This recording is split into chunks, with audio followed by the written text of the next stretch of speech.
so much was expected from him right from the start.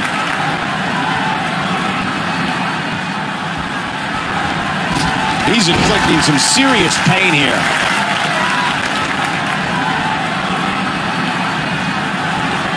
There he goes, crashing to the floor. As Byron mentioned, The Rock comes from a long line of successful Samoan superstars, including former WWE Tag Team Champion Rocky Johnson, grandfather High Chief Peter Maivia, both of whom are WWE Hall of Famers. And with respect to those legends, I'd say it's The Rock and his multiple World Championship reigns and WrestleMania main events who shine the brightest. Here's The Rock into a quick cover. There's the kick out by Brock Lesnar. Not yet. Real quick, in case we have any newbies watching, a Falls Count Anywhere match means that this contest can literally end anywhere. Simple, right? Even Safety can understand those rules. Brock's down. Brock Lesnar's down and appears to be in bad shape here. Lesnar looks to be finally feeling the effects of this attack. Got it. Now back to the ring. He's in control. In describing this match, Corey, you said it can end anywhere, which means we could see this match conclude in the ring, the stands, the locker room. Heck, it could even end outside the streets. And on top of that, it's worth noting that anything is legal in this match, guys. The only rule is there are no rules. When Brock is feeling it, good luck to you. Lesnar looking to fly.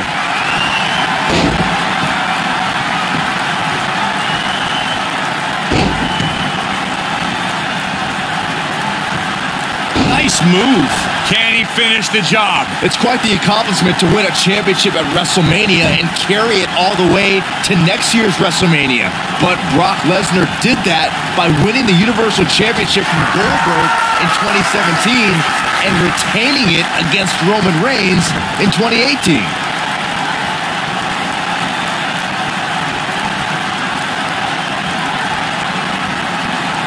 Byron brought up Brock Lesnar's Universal Championship dominance in back-to-back WrestleManias.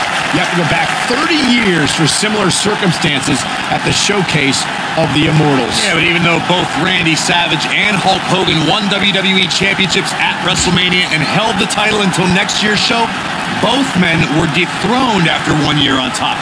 Brock's the only person in WrestleMania history to ever win the title 1 year, hold it all 12 months, and then retain it. Oh boy, he is rolling. You know, I'd say the Falls Count Anywhere match was popularized back in the Attitude Era, but before that, I remember Pat Patterson and Sergeant Slaughter's famous 1981 alley fight, which many consider to be the precursor to Falls Count Anywhere.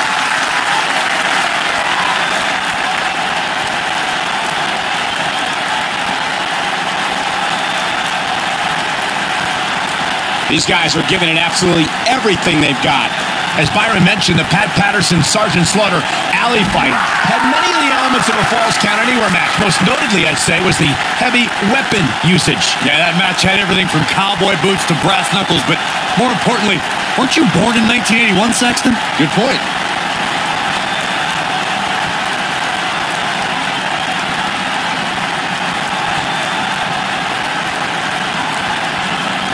Brock Lesnar is about as unstoppable a superstar as we've ever seen.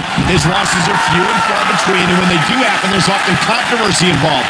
I'll start with you, Corey. How do you conquer the beast? Well, Colt, it ain't easy, but Brock can be surprised. It took Goldberg all of 90 seconds to spear and jackhammer the beast and shock the entire world at Survivor Series in 2016. So yeah, be as strong as Goldberg and take Lesnar by surprise. Not easy, but it has been done. Corey brought up the lightning in a bottle scenario surprising Brock Lesnar as we saw Goldberg do a few years ago. Byron, would you say any other strategy can work against the Beast? Well, the other men who handed Lesnar a high-profile defeat were John Cena and Triple H. Both men worked on Lesnar's midsection and scored lucky shots en route to victory. Though I should note that Lesnar followed up both of those losses by being completely dominant in rematches. You can always just let the air out of his tires before he gets to the arena. When it comes to taking on Brock Lesnar, Corey, we've seen varying approaches. Almost all of them resulted in very little success. Well, what do you think is the best strategy when stepping into the ring with the Beast? Honestly, pray. hope the pain and agony is going to be over as quickly as possible. And the takedown brings him off his feet.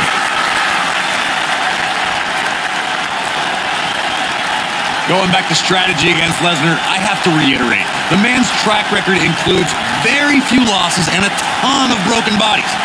What else is there to do against the Beast? I've got an even better answer than you, Corey.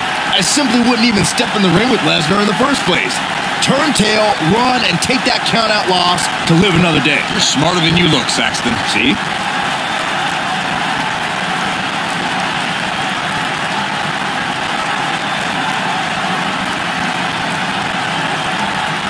The Rock has an impressive in-ring resume that puts him in the discussion for the greatest WWE superstar of all time. But he's matched with a movie career that cemented the great one as the top leading man in Hollywood. You name the film genre, The Rock has conquered it. Hilarious comedies, high-octane car movies, summer action flicks. They've all made The Rock a billion-dollar man in Hollywood. Michael, Corey, you both discussed The Rock's dominance on the big screen, and I have to point out that he brought his stardom full circle when he actually produced a movie about Paige's career. Yeah, I actually caught an advanced screening of the movie and loved every minute of it, but if The Rock wants another great WWE story, how about the inspirational tale of how I became the greatest announcer in WWE history despite being held back by working with you, Byron? The damage has been done.